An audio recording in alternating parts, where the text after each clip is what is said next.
আল্লাহ রব্বুল আলামিন সূরাতুল হিজরের 43-44 নম্বর আয়াতের মধ্যে বলেন, ওয়া ইন্না জাহান্নামা লামাউইদুহুম আজমাইন, নিশ্চয়ই জাহান্নাম তাদের প্রত্যেকেরই প্রতিশ্রুত স্থান হবে।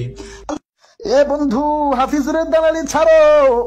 আল্লাহ তাআলা এত নাজ নেয়ামত দান করছে, এত সুন্দর কণ্ঠদান করছে, কারো দালালি করার জন্য না, একমাত্র জন্য বলি, কারো দালালি করার দরকার নাই, কারো সুর নকল করার দরকার নাই। আল্লাহ তোমার যে সুর দিছে ওই সুরটা নিয়ে সন্তুষ্ট থাকো।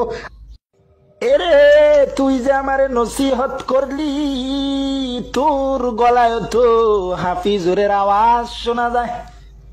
তুইও তো হাফিজুরের দালালি কইরা কইরা আরেকজন রে নসিহত দেস না,